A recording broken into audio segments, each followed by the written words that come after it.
This week has seen Malawi receive ballot papers ahead of the country's May 21st polls. And in Eritrea, authorities block the internet so as to curb planned protests. This is Africa Focus. Here's a peek of the stories set in store today. Looming drought. The United Nations warns of a humanitarian crisis in the Horn of Africa. Cattle wars, money, guns and brides fuel South Sudan's untold war. Media freedom. Radio host defies threats from Islamic insurgents and stays on air.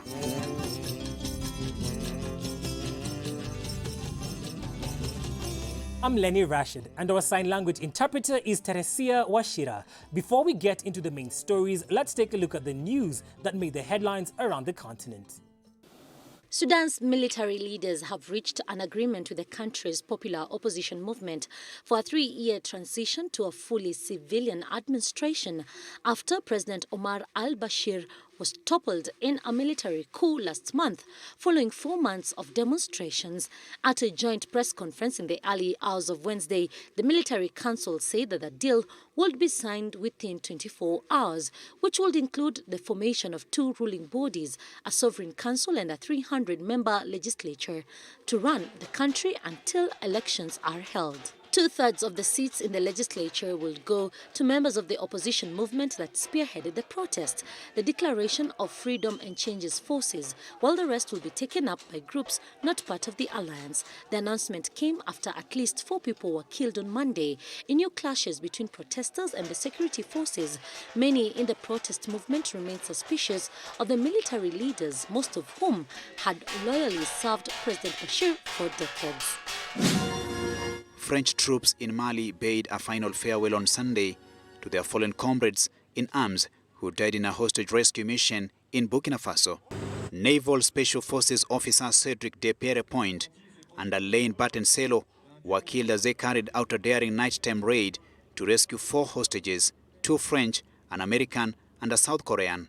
French officials said on Friday it was not yet clear who had kidnapped them in Benin, but that their captors planned to hand them over to an Al-Qaeda affiliate in neighboring Mali.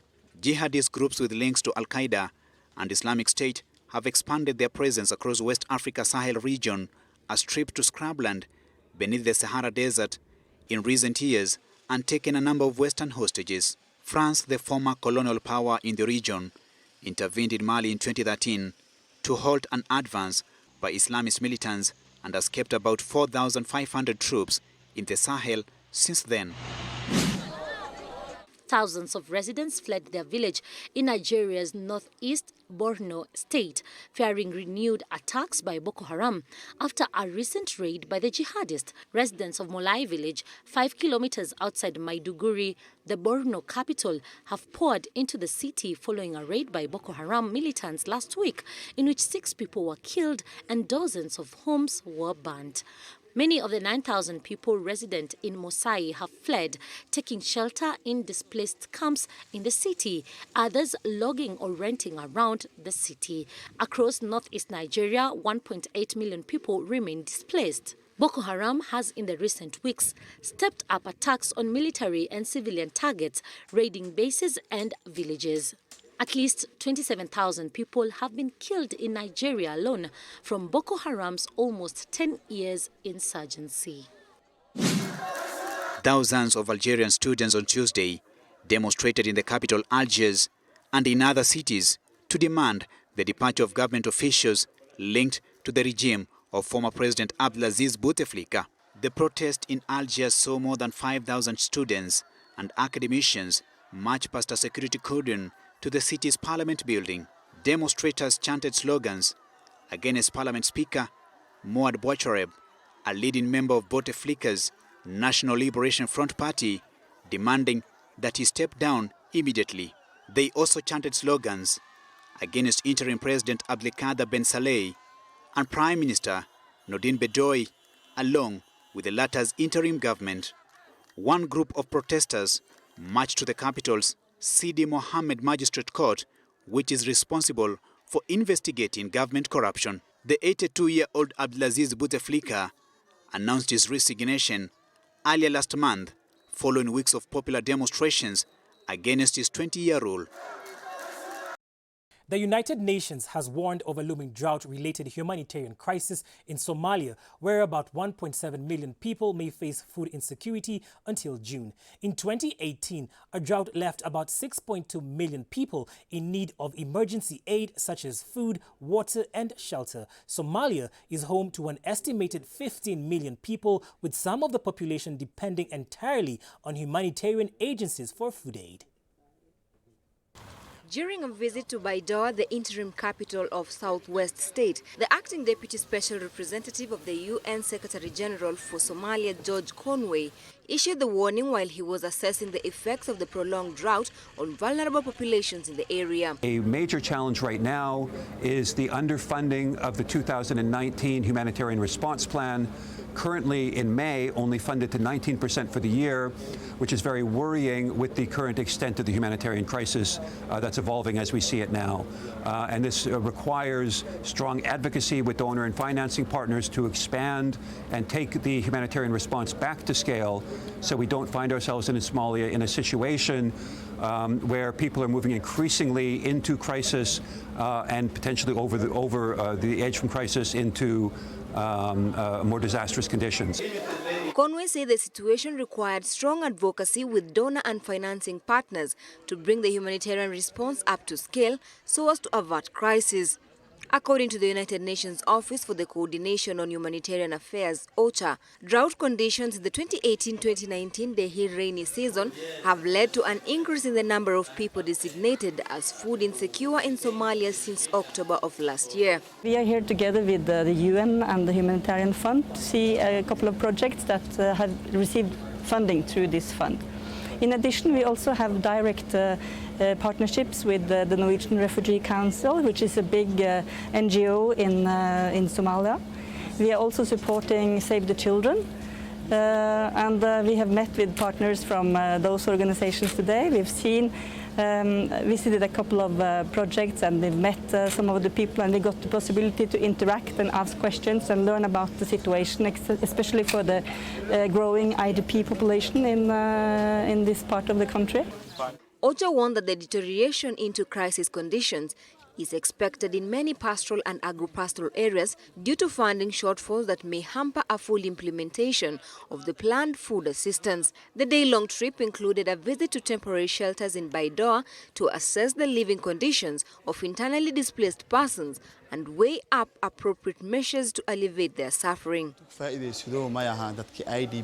The beneficiaries of this school are children from the IDP camps, whose parents cannot afford private schools. It's hard for someone struggling with livelihoods to afford school. With the help of Riado, we are catering for these kids to receive education closer to their settlement.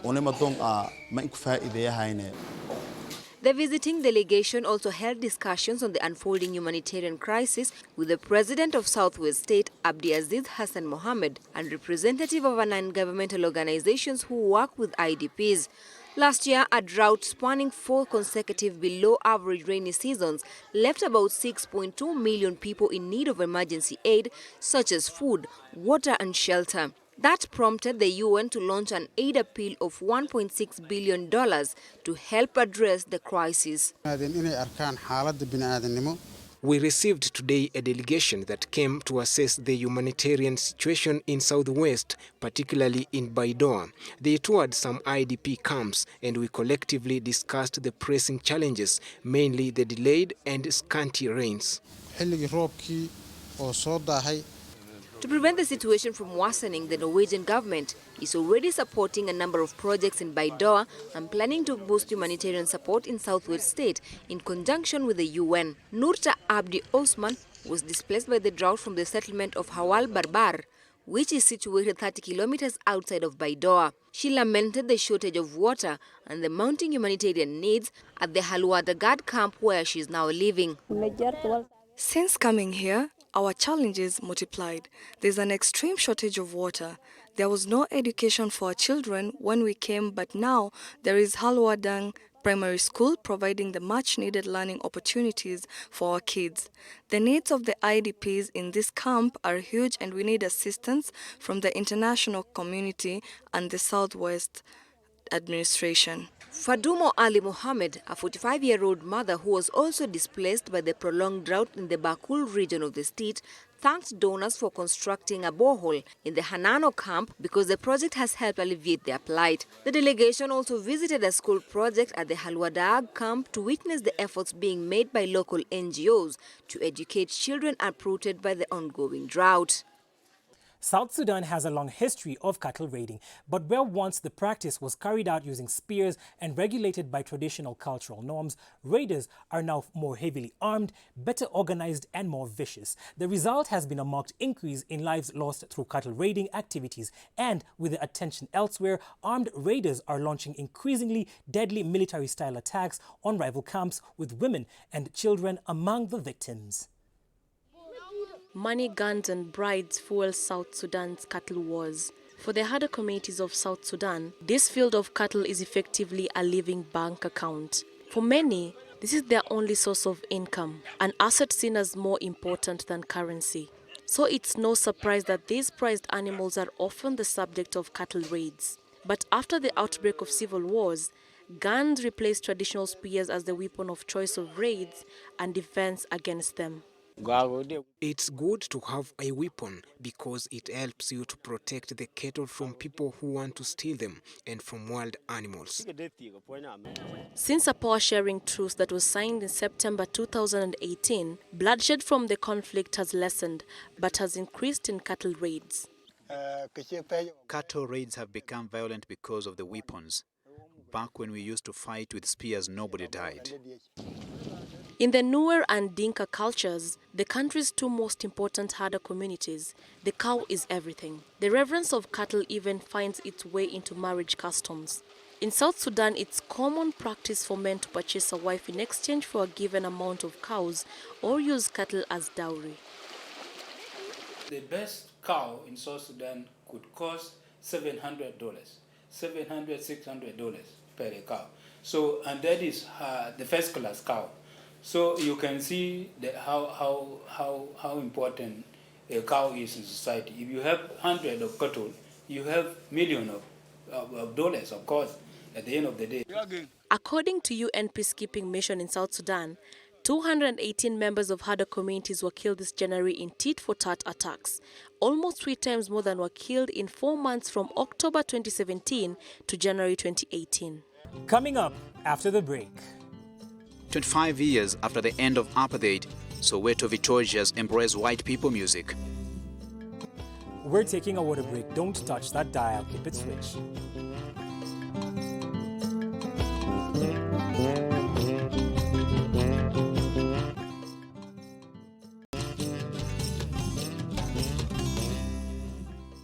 Welcome back to Africa Focus. Reunion has historically been a popular destination for surfers. However, in recent years, it has also become known as a shark attack hotspot, and surfing is widely restricted. A recent shark attack left a surfer dead on the southwestern coast of the French Indian Ocean Territory. The surfer, a man aged 28, lost a leg during this attack and was pronounced dead on being brought to the port of St. Louis in the west of the island.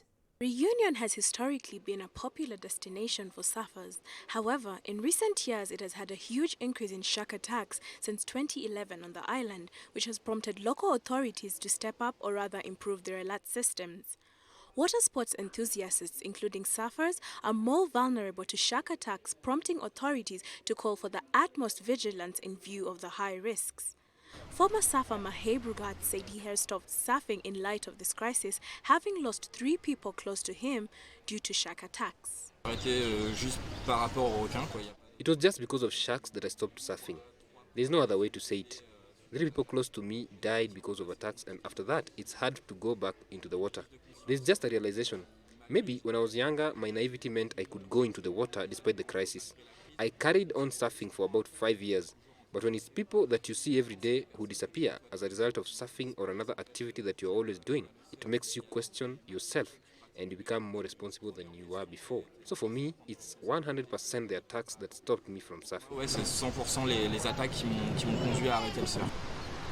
Authorities say that this is the 24th shark attack on the island and the 11th to result into a fatality. However, some tourists in the island are not scared by these attacks and have continued to enjoy their vacation. We just swam nearby in the lagoon. It was awesome and the kids had a good time. We are pretty much protected by the barrier, and as long as we don't go onto the other side, there's no risk. The Resource Center for Shark Attack Reduction is an organization that manages and reduces shark risk in Reunion Island. It has appointed fishermen they hope will capture the shark. This comes after the launch of a campaign in 2018 which captured 94 bull and tiger sharks. Fatima Ibrahim is an outspoken radio host at the Dandal Kura station in Borno State, northeastern Nigeria. The radio journalist is passionate about human rights, land laws, and also the radical Islamic views of the militant group Boko Haram in local languages and dialects. Even though she has received death threats from Boko Haram, she vows that she will not be silenced.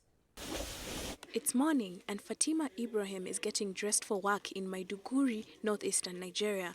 Fatima can be late.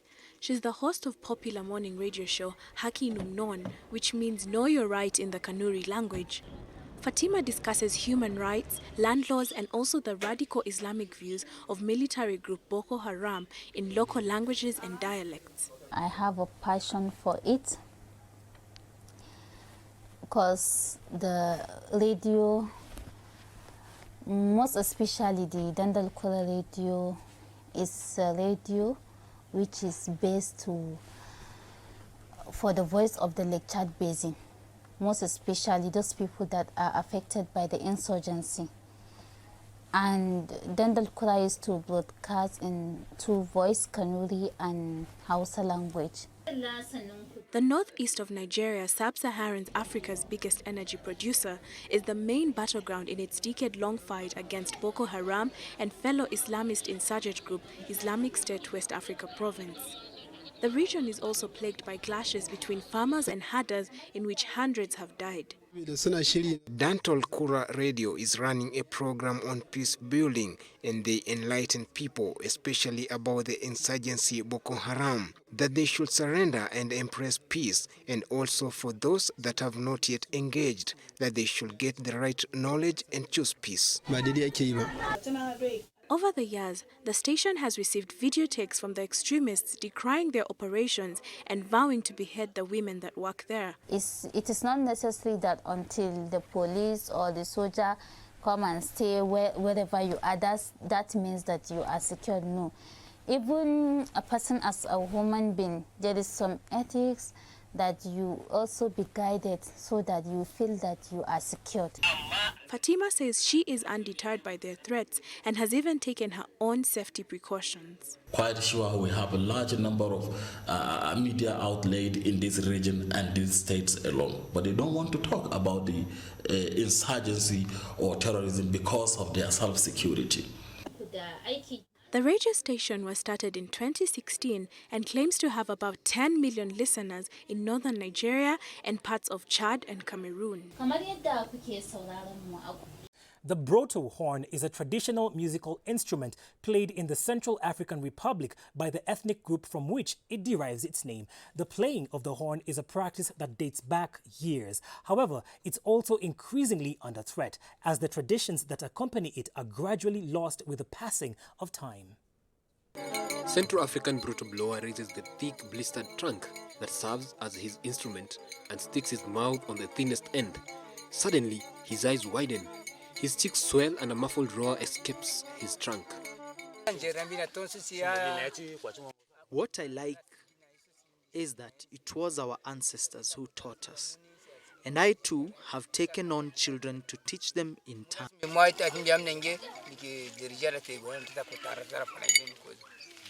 Threatened for several years now, this musical tradition of the ethnic group of the same name, the broto, tends to run out of the steam even more since the outbreak of the Central African crisis in 2013, marked by violence. From the top of a hill in Bambari, a town in the center of the country, the 14 other horns are roaring at different octaves, guided by the dry clink of a steel bell. There's the dance of the toads, there's the dance of the birds, the dance of all kinds of animals that are in the bush. In Bambari, after the impoverished concert, Bruno Ogonade rushes down the stony hill that borders his neighborhood and suddenly stops in front of a hollow stump that emerges from the litrite. The horns are created by termites. We're in the bush to find termites that had dug the hole in it. At the time, young boys learned this instrument during their initiation because this music is originally related to ancestor worship. The polyphonic sounds follow a score of extreme rhythmic precision and are transmitted from generation to generation of Broto. Everything had been plundered. Now we are rebuilding the instruments. But today, only the practice of the instrument is taught to the youngest, the rites surrounding it having disappeared.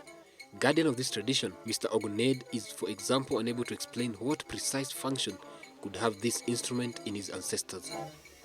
For many years, playing in an orchestra was largely associated with the global north. But a small school in the heart of Soweto, Johannesburg, is working to break the mold. British woman Rosemary Nalden founded Buscade in Soweto, which she hopes will encourage more African children to take up classical music. Kolani picked up a violin for the first time 3 years ago, and since then, classical music has become his passion. The 16-year-old South African lives in Soweto with his great-grandmother because his mother, a drug addict, is rarely around. It helped me to forget about the situation that I'm in, especially my background. Yeah, and about schoolwork also. It distressed me. 5 times a week he goes to Buscade, a music school in the heart of Soweto.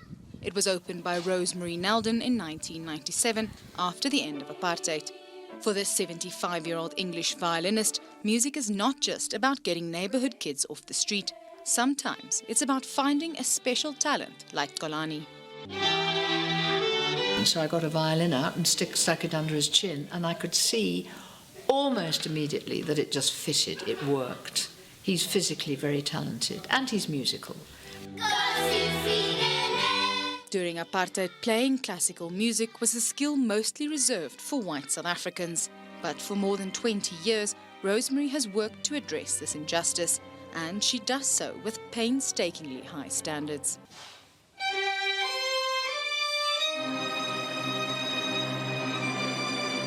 But the hard work pays off.